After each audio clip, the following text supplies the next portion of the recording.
नमस्कार. राजमुद्रा न्यूज लाईव्हच्या यशमुद्रा या विशेष सत्रात आपल्या सर्वांचं स्वागत आहे. आपण नेहमीच यशमुद्रा या विशेष सत्रामध्ये विविध क्षेत्रात यशस्वी विद्यार्थ्यांच्या तसेच यशस्वी व्यक्तिमत्वांच्या मुलाखती आजपर्यंत घेतलेल्या आहेत. त्यांच्या अनुभवाचा फायदा इतर विद्यार्थ्यांना आणि तरुणांना व्हावा हा त्याच्या पाठीमागचा हेतू आहे. काही दिवसापूर्वी आपण देशात प्रथम येणाऱ्या आणि नांदेडचं नाव देशाच्या अगदी नकाशावरती आणणारी नेहा माने यांची मुलाखत आपण घेतली या सत्रामध्ये आणि या मुलाखतीला भरभरून विद्यार्थ्यांनी आणि पालकांनीसुद्धा प्रतिसाद दिलेला आहे. आज अशाच एका व्यक्तिमत्वाची आज आपण भेट घेणार आहोत. जे एक व्यक्तिमत्व असं आहे, आपल्या नांदेडचं ते भूषण आहे. IITमध्ये ऑल इंडिया रँक 129 ज्यांनी मिळवलेली आहे आणि डॉक्टर दिग्विजय वाडेकर सर हे आज आपल्या स्टुडिओमध्ये आणि या यशमुद्रा या विशेष सत्रामध्ये ते आलेले आहेत. सर, आपलं मनपूर्वक स्वागत आहे. त्यांनी नुकतीच सेंटर फॉर कॉस्मॉलॉजी आणि पार्टिकल फिजिक्स या विषयात न्यूयॉर्क युनिव्हर्सिटीमधून 2021मध्ये PhD मिळवलेली आहे.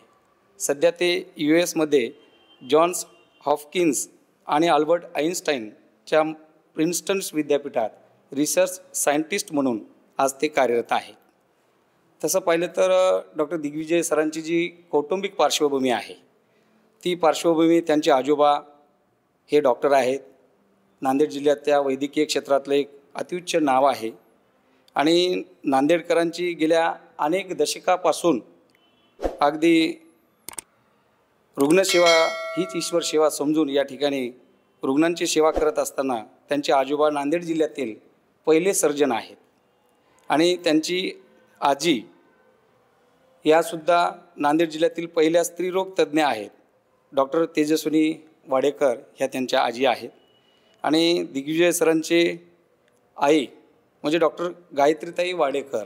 महिलांच्या जर समस्या म्हटलं की आज नांदेड जिल्ह्यासह मराठवाड्यात अगदी आदरानं आणि नाव घेतलं जातं असं म्हणजे डॉक्टर गायत्रीताई वाडेकर या आहेत. वंध्यत्व निवारण तज्ज्ञ आणि स्त्रीरोग तज्ज्ञ आहेत. सातत्यानं त्यांनीसुद्धा या ठिकाणी रुग्णांची सेवा केलेली आहे आणि त्यांचं मोठं हॉस्पिटल या ठिकाणी जिल्हा परिषदच्या बाजूला शिवाजी महाराजांच्या पुतळ्याच्या बाजूला एक मोठं भव्य असं हॉस्पिटल आहे. त्यांचे वडील डॉक्टर शिवाजीराव वाडेकर सर हे एक प्रसिद्ध नांदेड शहरासह मराठवाड्यामध्ये प्रसिद्ध युरोलॉजिस्ट म्हणून ते सर्वांना परिचित आहेत. अशी आपल्या कुटुंबाची वैद्यकीय सर्व पार्श्वभूमी असताना आज डॉक्टर दिग्विजय सर हे IIT आहेत. तर परत एकदा डॉक्टर दिग्विजय सर आपलं मी या स्टुडिओमध्ये आणि राजमुद्रा न्यूज लाईव्हच्या या यशमुद्रा सत्रामध्ये परत एकदा आपलं मनापासून स्वागत करतो आणि आपला जो परिचय आहे या ठिकाणी आपला परिचय आमच्या प्रेक्षकांना आपण करून द्यावा. फर्स्ट ऑफ ऑल थँक्यू मला ही संधी देण्यासाठी. तर सरांनी जर सांगितलं मी रिसर्च सायंटिस्ट आहे. सध्या मी जॉन्स हॉपकिन्स युनिव्हर्सिटी आणि प्रिन्स्टन युनिव्हर्सिटी इथे बेस्ड आहे. माझं बॅकग्राऊंड जसं सरांनी सांगितलं मी IIT बॉम्बेमध्ये माझं बॅचलर झालं. त्याच्यानंतर मी PhD करायला अमेरिकेमध्ये गेलो. माझं PhDचं टॉपिक होता ॲस्ट्रोफिजिक्स आणि थोडं मशीन लर्निंग असं डेटा सायन्स जे आपण म्हणतो आर्टिफिशियल इंटेलिजन्स. आणि माझं सध्याचं रिसर्च टॉपिक हे आहे की आइन्स्टाईननी गुरुत्वाकर्षणाची theory of gravitation general relativity जे आपण म्हणतो ती त्यांनी 1915मध्ये एस्टॅब्लिश केली होती.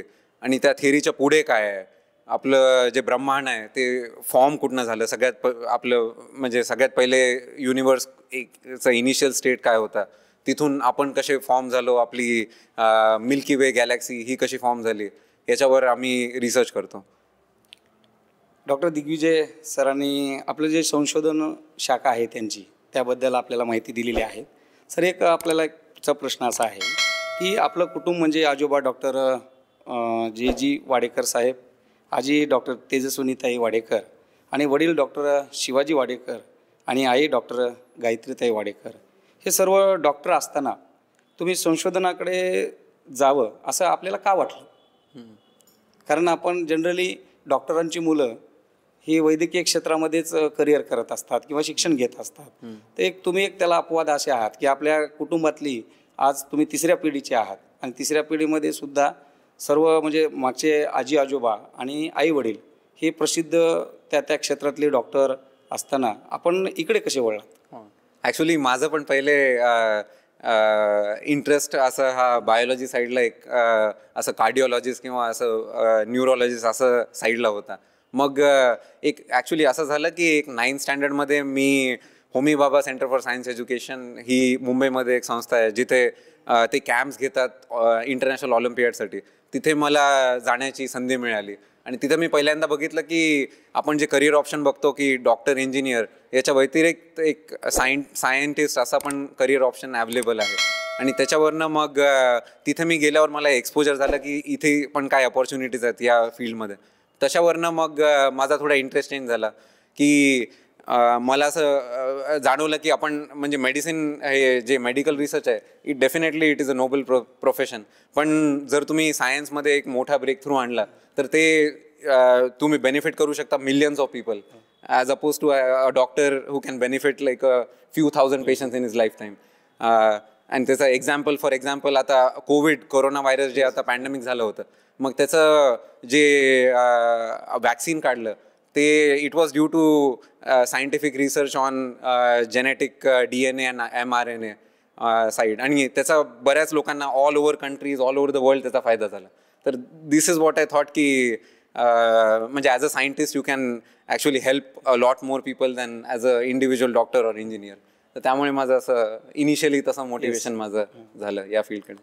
म्हणजे सर्वांना ते जास्तीत जास्त लोकांपर्यंत आपल्याला या माध्यमातून म्हणजे मदत करता येईल. हो. आणि अजून दुसरं एक होतं की माझं मोर असं क्रिएटिव्ह वर्क आणि अंडरस्टँडिंगकडे थोडं जास्त इन्क्लिनेशन होतं कम्पेअर्ड टू असं रोट लर्निंग किंवा मेमरायझेशन असं असतं. तर त्यामुळे मला वाटलं की टेक्निकल फील्ड माझ्यासाठी थोडं जास्त सुटेबल राहणार कम्पेअर्ड टू बायोलॉजी. ठीक आहे, धन्यवाद सर. तर दिग्विजय सर, आपलं शालेय शिक्षण कशा पद्धतीनं झालं, पुन्हा 11वी-12वीचं शिक्षण किंवा कुठले आपण क्लास केलेले आहेत, तर त्याबद्दल आपण काय सांगाल? हो, तर मी 10वीपर्यंत इथे नांदेडमध्येच होतो. नर्सरी टू 10th स्टँडर्ड मी इथे नागार्जुना पब्लिक स्कूल शाळेत आम्ही शिकत होतो. आणि त्यावेळी शिकताना ॲक्च्युली भार्गव सरांचं आम्हाला बरंच चांगलं गायडन्स आम्हाला लाभलं. त्याच्यामुळे आम्ही हे बघितलं की आम्ही स्टेट बोर्डचं शिकायचो त्यावेळी आणि मग सरांच्या गायडन्समुळे आम्हाला आणि म्हणजे बाकी आम्ही जे ट्युशन लावले कधी त्यांच्याकडनं आम्हाला कळालं की बाकी कॉम्पिटेटिव्ह एक्झाम्स पण असतात ज्याच्यामध्ये आम्ही म्हणजे आमचं होरायझन आम्ही थोडं ब्रॉडन करू शकू. मग त्याच्यामुळे मी मग 10th स्टँडर्डपर्यंत आम्ही असं नांदेडमध्ये होतो. मग त्याच्यानंतर मी कोटामध्ये शिक्षण घेतलं ही IIT-JEE एक्झाम क्रॅक करण्यासाठी. आणि तिथे एक कोचिंग इन्स्टिट्यूट आहे बन्सल क्लासेस त्यावेळी. मग तिथे मी होतो 12th स्टँडर्डपर्यंत. 10वीपर्यंत तुम्ही नांदेडमध्ये शिक्षण घेतलेलं आहे. म्हणजे प्रसिद्ध जे नांदेडचे क्लासेस आहेत भार्गव राजे सर यांच्याकडे तुम्ही 10th क्लासपर्यंत त्यांचं म्हणजे मार्गदर्शन घेतलेलं आहे. यानंतर एक प्रश्न सर आपल्यासमोर की आपण IIT-मध्ये ऑल इंडिया रँक 129 मिळवलेली आहे. याचा सर्वांना अभिमान आहे. आणि असं असताना जे टॉपर IIT-मध्ये कॉम्प्युटर सायन्स ही इंजिनिअरिंगची मोस्ट डिमांडिंग बॅच आहे. जनरली मुलांचा कल जो IIT-ला लागल्यानंतर किंवा सर्वांना विद्यार्थ्यांना वाटते की मला हे कॉम्प्युटर सायन्स मिळालं पाहिजे. तर हे मिळत असताना इंजिनिअरिंग इन फिजिक्स ही काहीशी वेगळी वाटणारी ॲकॅडमिक साईडची बॅच आपण का निवडली ब्रँच? हो, तर माझा पहिलेपासून थोडा इंटरेस्ट होता सायन्सच्या साईडला जाण्याचा.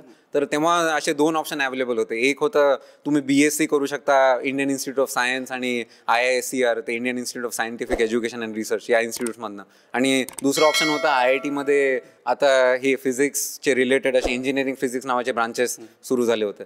तर IIT was a middle ground की जिथे म्हणजे दोन्ही एक्सपोजर मिळतील. थोडं तुम्हाला फिजिक्समध्ये किंवा सायन्सेसमध्ये पण एक्सपोजर मिळेल आणि दुसरं तुमच्या इंजिनिअरिंग साईडला इलेक्ट्रिकल इंजिनिअरिंग या साईडला पण एक्सपोजर मिळेल. ही अशी एक युनिक ब्रांच आहे जी दोन्ही साईडला एक्सपोजर देते. आणि मग मी लोकांना विचारलं की पुढे जाऊन तुम्हाला जर सायन्समध्ये इंटरेस्ट असलं तुम्ही ते पुढे जाऊन ते करू शकता किंवा इंजिनिअरिंगमध्ये इंटरेस्ट असलं तर इथे पण वळू शकता.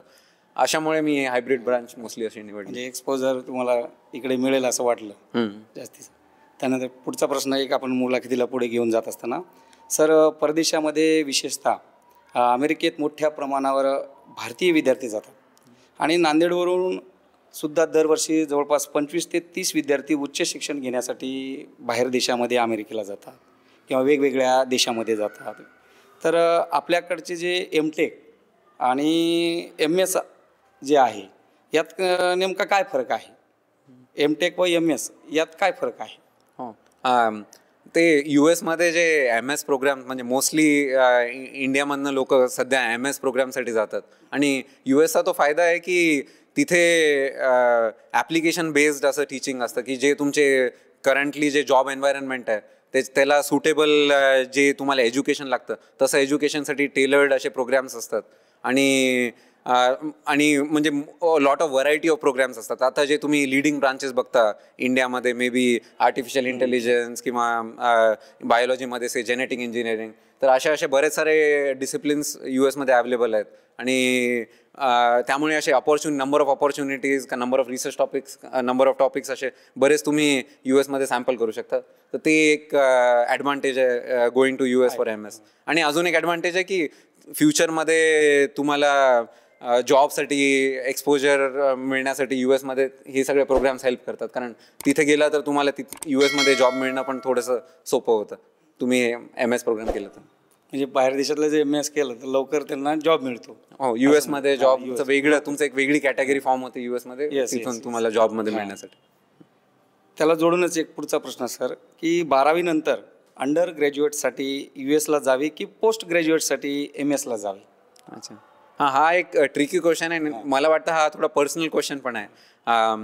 तर मी त्याचे फायदे तोटे दोन्ही सांगू शकतो. आता तर फायदा समजा असा असतो बॅचलर्सचा जाण्याचा की इंडियाचे जे टॉप इन्स्टिट्यूट आहे, US एक average institute is comparable to इंडियाचं टॉप इन्स्टिट्यूट्स. तर त्यामुळे म्हणजे the competition required in the US is much lesser. कारण US मध्ये एक ॲव्हरेज किंवा अबव ॲव्हरेज इन्स्टिट्यूटमध्ये पण तुम्हाला जे एक्सपोजर मिळेल किंवा ऑपॉर्च्युनिटीज मिळतील ते म्हणजे इंडियाच्या एकदम टॉप इन्स्टिट्यूटचे कम्पेरेबल आहेत. ते एक साईड आहे. आणि पण तर ते जे कॉन साईड आहे किंवा जे हे नेगेटिव्ह साईड आहे ती ही आहे की कधी कधी मॅच्युरिटी लेवल कमी असते लोकांमध्ये to go directly from 12th standard इंडियामध्ये करून डिरेक्टली जाण्यासाठी. तर त्यामुळे म्हणजे कधी कधी लोकांना वाटतं की तिथे गेल्यावर थोडं कल्चर शॉक नावाचं होऊ शकतो लोकांना. मग ते पण एक बाजू आहे ज्याच्यामध्ये त्यामुळे लोक कधी प्रेफर नाही करत. आणि अजून ऑफकोर्स ते एक अजून इम्पॉर्टंट गोष्ट आहे की तिथली फीज म्हणजे US करन्सी इंडियाच्या करन्सीपेक्षा म्हणजे बरीच हाय आहे. आणि त्यामुळे तिथलं शिक्षण पण आपल्या गव्हर्नमेंट इन्स्टिट्यूट्सपेक्षा बरंच महाग आहे. तर ते पण एक फॅक्टर म्हणजे लोकांनी कन्सिडर करावं. अनेक गोष्टी आहेत त्याला, समजा स्टुडंटवर पण डिपेंड आहे. आणि तिथं शिक्षण घ्यायचं म्हणजे काही तिथल्या फीस आहेत, म्हणजे या गोष्टी तिथं डिपेंड करतात.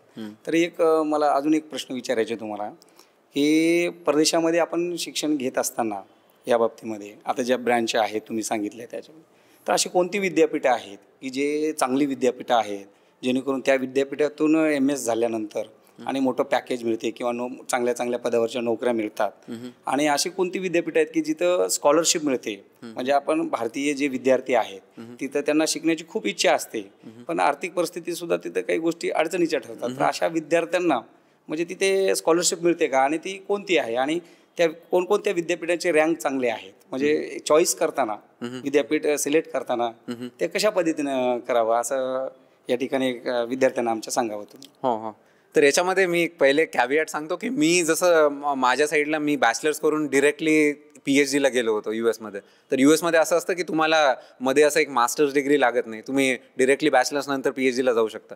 तर माझं ते साईड होतं. पण माझे बरेच सारे फ्रेंड्सनी MS वगैरे केलं, तर मग त्यांच्या एक्सपिरियन्सनी मी तुम्हाला म्हणजे थोड्या अशा गोष्टी सांगू शकतो. तर US मध्ये म्हणजे बरेच इन्स्टिट्यूट्स आहेत आणि असे बरेच हायरार्की आहे. इंडियामध्ये जसं IITची हायरार्की आहे तसं तिथे आयव्ही लीग नावाचे इन्स्टिट्यूट्स असतात, प्रिन्स्टन, हार्वर्ड, येल, कॉर्नेल असे. तर these are like one of the top institutes all over the world. हे डेफिनेटली म्हणजे मोस्ट सॉट आफ्टर असतात.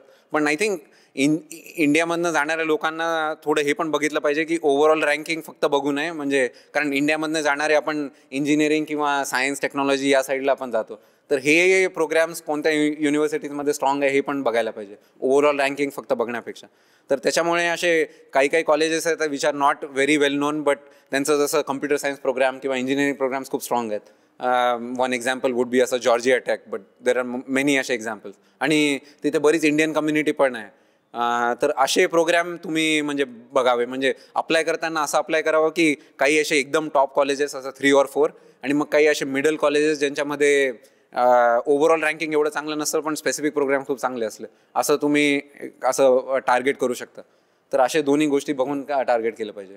कारण फीज पण बरंच व्हेरी करतं. जे तुम्ही स्कॉलरशिपबद्दल विचारलं तर त्या स्कॉलरशिप जसं जर तुम्ही PhD करायला गेला तर प्रत्येक युनिव्हर्सिटीमध्ये US मध्ये यू आर गॅरंटीड फेलोशिप, म्हणजे तुम्हाला स्वतःचा खर्च नाही करावा लागत, युनिव्हर्सिटी तुम्हाला स्टायपेंड देतं. पण PhD प्रोग्रामचं to get into PhD programs is hard. तुम्हाला पहिलेपासून दाखवावं लागतं की तुम्ही रिसर्च करण्याचं तुमच्याकडे पोटेन्शियल आहे. पण बाकी प्रोग्राम्स जे MS आणि बॅचलर्स, मग त्यांना बऱ्याच वेळा US मध्ये तुम्हाला ते फी भरावी लागते, त्यांची tuition fee, which is a little higher typically. तर म्हणजे असं नंबर जर सांगितलं मी तर 10 to 15 lakhs पर इयर असा एक जनरल नंबर आहे. पण हा खूप व्हेरी करतो. म्हणजे तुम्ही न्यूयॉर्कमध्ये बेस्ड असले किंवा तुम्ही एका छोट्या टाऊनमध्ये बेस्ड असले याच्यावरनं पण बराच फरक पडतो कोणत्या युनिव्हर्सिटीमध्ये.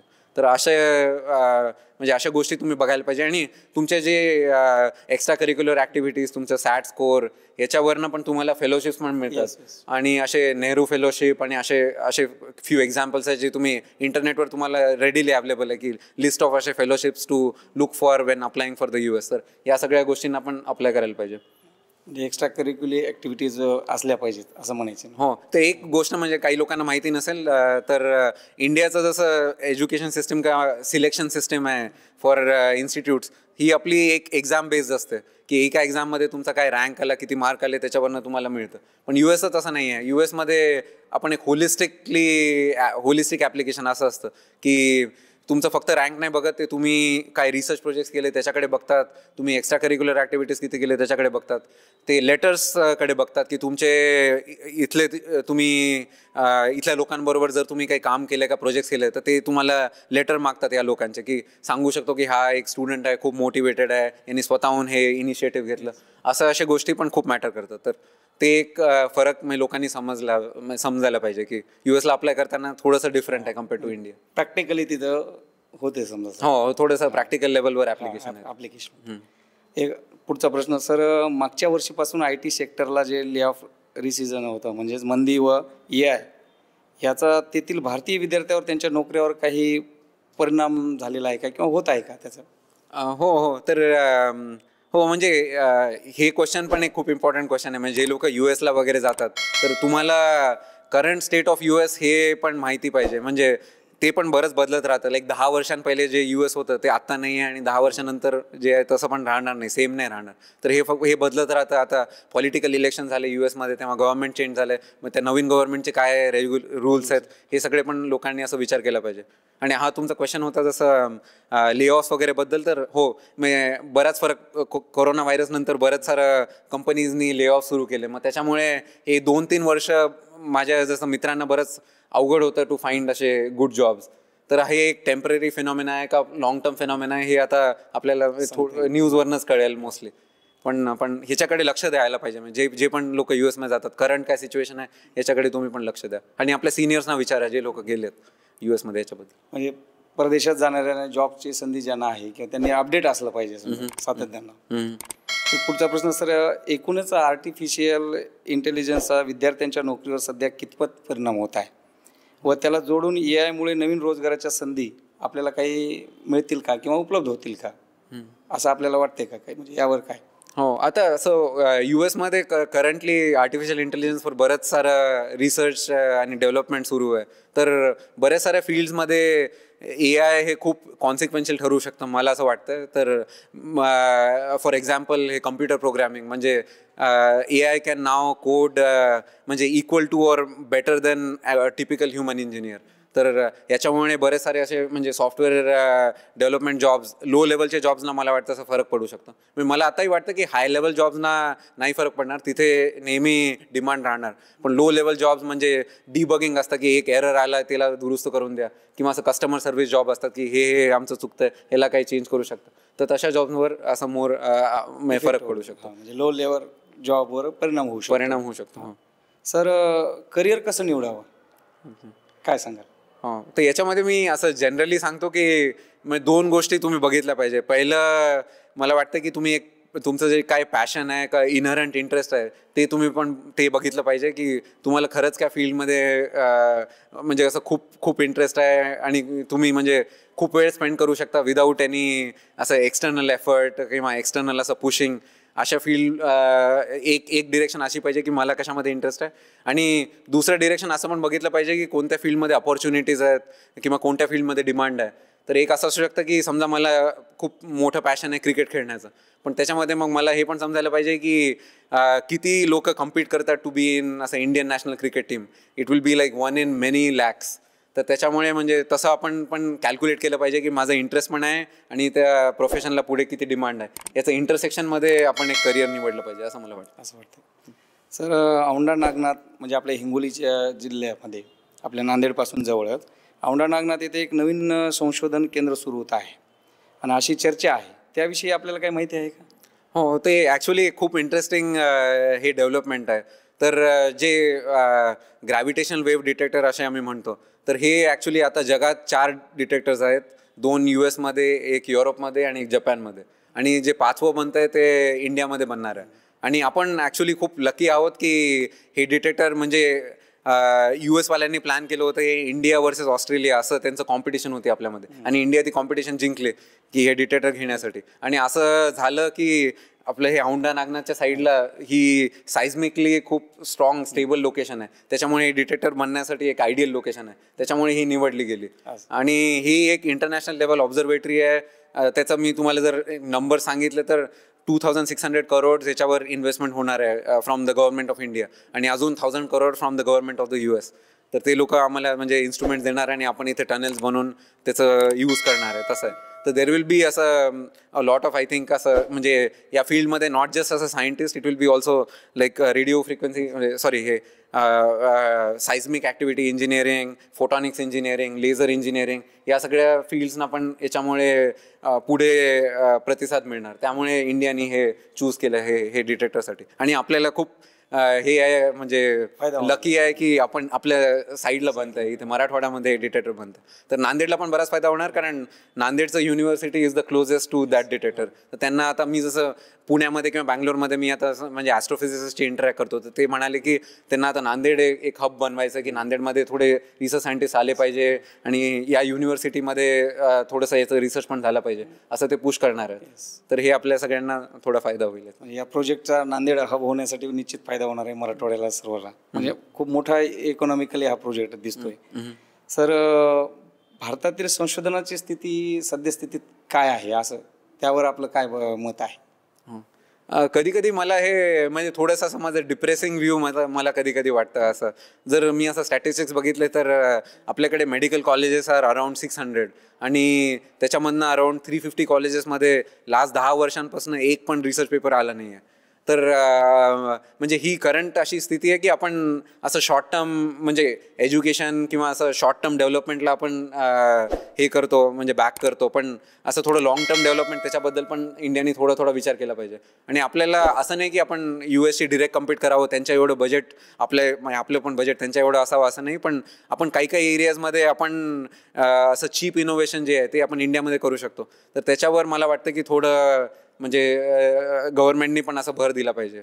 आणि आपलं रिसर्च एक्सपेंडिचर थोडंसं आपण तसं शेप केलं पाहिजे की सायंटिस्ट पण अट्रॅक्ट होतील इंडियामध्ये यायला. कारण त्याचा मेन म्हणजे हे पण फायदा होतो की ते येऊन रिसर्च करतात, पण हे पण आहे की फ्युचरमध्ये जे नवीन जनरेशन आहे त्यांना शिकवतात आणि त्यांना अपॉर्च्युनिटीज देतात जे सायंटिस्ट आले इंडियामध्ये. मग ते पण तसं पण गव्हर्नमेंटनी हे इनिशिएटिव्ह घेतले पाहिजे की ब्रेन ड्रेन जे आहे US ते थोडं जर इंडियामध्ये आलं तर ते पण बरंच फायद्याचं होईल. गव्हर्नमेंटने याच्यामध्ये जास्तीचा पुढाकार घेतला पाहिजे असं वाटतं, असं मला वाटतं. हां, ठीक आहे. सर, पुढचा प्रश्न, करिअर म्हणून सायंटिफिक रिसर्च करायचे असल्यास कोणकोणते मार्ग आहेत? विद्यार्थ्यांना या क्षेत्रामध्ये जायचं आहे, सायंटिफिक रिसर्च करायचं आहे, तर त्यासाठी म्हणजे कुठली मार्ग आहेत? हो तर हो तर हा एक खूप चांगला क्वेश्चन आहे. म्हणजे बरेच लोक मला हे विचारतात हा क्वेश्चन. तर असं आहे की जसं इंडियाच्या आता जर टॉप रिसर्च इन्स्टिट्यूट मी बघितलं त्याच्यामधनं IISc असं इंडियन इन्स्टिट्यूट ऑफ सायन्स हे एक आहे. तर याच्यासाठी ॲक्च्युली तुमचं नीट किंवा तुमचं जे JEE एक्झाम्स आहे त्याच्यावरनं पण तुम्हाला त्या इन्स्टिट्यूटमध्ये ॲडमिशन मिळू शकतं. तर हे लोकांनी असं लक्षात ठेवावं की जेव्हा तुम्ही हे प्रिपेअर करता आणि एक्झामचे स्कोर येतात तर डोंट जस्ट असं असं नॅरो माइंडेड की तुम्हाला या इंजिनिअरिंग किंवा या मेडिकल इन्स्टिट्यूटकडेच तुम्हाला जायचं ऑपॉर्च्युनिटीज आहेत. थोडे असे खूप चांगले सायंटिफिक रिसर्च हे सायंटिफिक एज्युकेशनल रिसर्च असे इन्स्टिट्यूट्स पण आहेत ज्याच्याकडे पण तुम्हाला जाण्याची संधी मिळते. तर आय थिंक 11-12 स्टँडर्डला एक तर हे नीट एक्झाम किंवा JEE एक्झाम आणि दुसरं एक आहे आयझर ॲप्टिट्यूड टेस्ट ही असते तुम्हाला आयझर्समध्ये ॲडमिशन मिळण्यासाठी. मला नाही वाटत की त्याच्यासाठी तुम्हाला काही वेगळं शिकावं लागणार, पण ही एक एक्झाम लोकांनी पण देऊन पाहिली पाहिजे की त्यांना जर चांगला स्कोर आला तर ते हे पण असं कन्सिडर करू शकतात की या इन्स्टिट्यूटमध्ये as a beginning as a bachelors या इन्स्टिट्यूटमध्ये जाणं. आणि अजून मी हे सांगतो की फ्युचरमध्ये म्हणजे असं नाही की तुम्ही इंजिनियर बनला किंवा असं मेडिकल फील्डमध्ये गेला तर तुम्हाला पुढे रिसर्च नाही करता येत.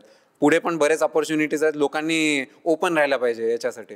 म्हणजे आता US मध्ये जर तुम्ही गेला ॲज अन इंजिनियर तिथे मग तुम्हाला म्हणजे माझे बऱ्याच फ्रेंड्सना कळालं की तिथे इंजिनिअरिंगमध्ये पण बरेच रिसर्च ऑपॉर्च्युनिटीज आहेत किंवा असं मेडिकल सायन्समध्ये पण बरेच रिसर्च ऑपॉर्च्युनिटीज आहेत. तर हे म्हणजे फ्युचरमध्ये हे पण लोकांनी लक्षात ठेवायला पाहिजे की फक्त एक आपण आपल्या जे करिअर पाथ माहिती आहे त्याच्याऐवजी पण बरेच सारे असे ओपनिंग्स आहेत आणि there are many interesting things going on in the world. तर कीप ट्रॅक ऑफ दोस.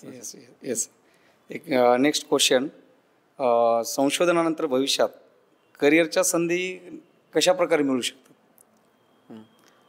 तर याच्यामध्ये मी असं स्पेसिफिकली हे सांगू शकतो की जर तुम्ही एक खूप चांगल्या कॉलेजमधनं जर तुम्ही असं PhD केलं आणि माझं एक्झाम्पल जर सांगू शकतो, माझं PhD होतं फिजिक्समध्ये. तर त्याच्यानंतर बरेच सारे एक तर ऑलरेडी तुम्हाला रिसर्चमध्ये ऑपॉर्च्युनिटीज आहेत की तुम्ही US मध्ये फॉर एक्झाम्पल असं NASA अशा लॅबमध्ये तुम्ही काम करू शकता किंवा इंडियामध्ये तुम्ही असं भाभा ॲटॉमिक रिसर्च सेंटर अशा जागी तुम्ही म्हणजे काम करू शकता. आणि ते जर म्हणजे काय सपोज आम्हाला ॲकॅडमिक साईडला किंवा रिसर्च साईडला नसलं जरी इंटरेस्ट तरी तुम्ही स्विच करू शकता नंतर. फॉर एक्झाम्पल आता फिजिक्समधनं बरेच लोक असं फायनान्सच्या साईडला जातात. स्टॉक मार्केट प्रेडिक्शन ह्याच्यासाठी बरंच सारं स्टॅटिस्टिक्स लागतं जे तुम्ही फिजिक्समध्ये किंवा मॅथमध्ये शिकता. तर या ब्रांचेसना पण जर तुम्ही या ब्रांचेसमध्ये टॉप लेवल्सला गेला तर तुम्हाला अशा सगळ्या पण बरेच सारे ऑपॉर्च्युनिटीज आहेत. इवन असं AI किंवा मशीन लर्निंगच्या साईडला बरंच सारं स्टॅटिस्टिक्स यूज होतं. तर हे जर तुम्ही म्हणजे मॅथमॅटिकल सब्जेक्ट जर तुम्ही स्ट्रॉंगली शिकला तर हे पण तुम्हाला अशा पण संधी आहेत की तुम्ही सॉफ्टवेअर कंपनीज किंवा असे फायनान्स कंपनीज याच्यामध्ये जाऊ शकता. हे खूप ऑपॉर्च्युनिटीज आहेत. हो, पण तुम्ही एका लेवल म्हणजे तुम्ही जर टॉपमोस्ट लेवल कोणत्या पण ब्रांच कोणत्या पण फील्डमध्ये जर गेला तर मला असं वाटतं की आहे. सर, एक पुढचा प्रश्न की वैज्ञानिक संशोधनाचा दैनंदिन जीवनावर काय परिणाम होतो? तो हे मी एक एक्झाम्पल आता सांगितलं होतं ते कोरोना व्हायरस वॅक्सिनबद्दल की that was very important example. म्हणजे सगळ्यांनी लक्षात घ्यायला पाहिजे की this research went on for last 50 years हे रिसर्च डिरेक्शन सुरू आहे आणि त्याचा फायदा आत्ता आपल्याला लाभला. एकदम हे पॅन्डेमिक आलं आणि मग आपण हे करू शकलो. आणि तसंच आपलं बरंच सारं रिसर्च असं असतं की त्याचं तुम्ही रिसर्च आता करता पण 20 वर्ष 30 वर्षानंतर कधी कधी फायदा होतो आणि त्यामुळे ते करत आलं पाहिजे. म्हणजे असं नाही की कोविडमध्ये आत्ता मी रिसर्च सुरू केलं आणि मला उद्या वॅक्सिन मिळेल. हे 20 30 वर्षांपासूनच्या रिसर्चमुळे आपल्याला हे सगळे मिळालं. तर इव्हन फिजिक्समध्ये आम्ही सांगतो की जसं तुम्ही कम्प्युटर्स बघता, वायरलेस कम्युनिकेशन बघता, आता जसं तुम्ही आपल्या फोन्सवर बघताय हे सगळं, ते वायरलेस टेक्नॉलॉजी ॲक्च्युली फिजिक्सपासून आली. इलेक्ट्रोमॅग्नेटिक वेव्ज आपण जे म्हणतो ते पहिले फिजिसिस्टनी डिस्कवर केले, त्याच्यानंतर मग लोकांनी त्याच्यावर असे रेडिओ वगैरे बनवणं सुरू केले, त्याच्यानंतर आपल्याला हे वायरलेस टेक्नॉलॉजी झाले. तर असे खूप सारे गोष्टी आहे जे एव्हरीडे लाईफमध्ये त्यांचं backing is based on research in असं बायोलॉजी ऑर फिजिक्स ऑर असे ब्रांचेस. सर, एक पुढचा प्रश्न, US किंवा युरोपमध्ये MS किंवा PhD बॅचलर करण्याचे जे कोणते मार्ग आहेत आणि त्यांचा प्लस आणि मायनस पॉईंट काय आहे? हो, म्हणजे minus point compare to India असं म्हणतात. हां, नाही, US किंवा युरोपमध्ये MS किंवा PhD करत असताना त्याचे मायनस पॉईंट काय आहेत आणि प्लस पॉईंट काय आहेत? हो, तर हो म्हणजे MS वर्सेस PhD तर एक आहे की PhDला तुम्हाला जर तिथे अपॉर्च्युनिटी मिळाली तर दॅट इज फुली फंडेड आणि ते तुम्हाला स्टायपेंड पण मिळतं, तर तुम्हाला खर्च नाही होत. पण PhDचं असं आहे की कॉम्पिटेटिव्ह असतं, म्हणजे compare to MS it is a little more competitive. तर हा एक डिस्टिंक्शन आहे. दुसरा डिस्टिंक्शन आहे की MS 2 वर्षासाठी असतं versus PhD is like 5 to 6 years. तर हा एक अजून एक डिस्टिंक्शन आहे. आणि US वर्सेस युरोप पण असे प्लस मायनस पॉईंट्स आहेत. युरोपमध्ये असं असतं की जर तुम्ही मास्टर्स करायला गेला तर तुम्हाला फीस कमी लागते कम्पेअर टू द US. पण त्याचा डाऊन साईड असा आहे की समजा जसं सॉफ्टवेअर इंजिनिअरिंग का टेक कंपनीज मी बघितले तर ते US मध्ये बरेच प्रॉमिनंट आहेत.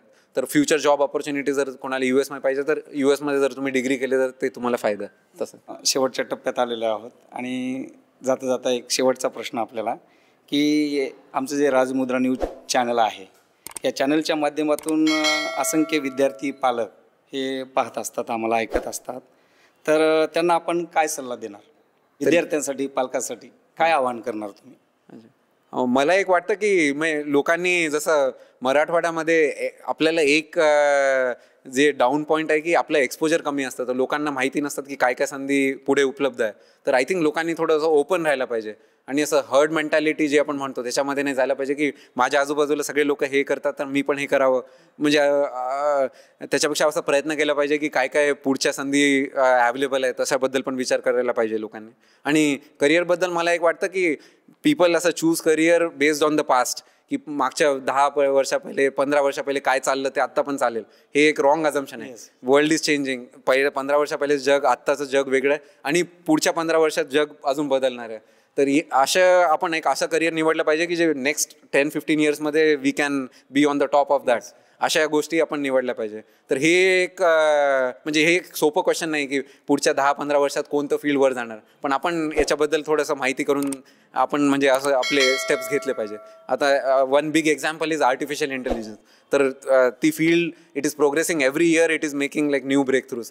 तर याच्यामधनं बरं सारं हे computer industry, law industry, teaching industry या सगळ्यांवर बराच फरक पडू शकतो. तर लोकांनी हे थोडं समजलं पाहिजे की म्हणजे याच्याबद्दल थोडी माहिती ठेवली पाहिजे आणि आपलं करिअर थोडं असं रिशेप केलं पाहिजे जसं जसं नवीन फ्युचरमध्ये ब्रेक थ्रूज येणार का नवीन जे टेक्नॉलॉजीज येणार तशावरनं. म्हणजे एकूणच जगाच्या पाठीवरती जे अपडेशन आहे जे नवीन येईल त्याच्यावर अलर्ट असलं पाहिजे पालकांना, असंच म्हणायचं ना आपल्याला. हो. आणि अजून मी सांगतो की हे इंटरव्ह्यू एक ॲक्च्युली खूप चांगला वे आहे की मला पण असं सांगता आलं की काय नवीन अपॉर्च्युनिटीज येतात आणि असं तुम्ही एक्सपर्ट्सना पण बोलू शकता की जे तुम्हाला सांगू शकतील की फ्युचरमध्ये काय लोकांना पण माहिती पडेल. तर हे होते डॉक्टर दिग्विजय शिवाजीराव वाडेकर सर.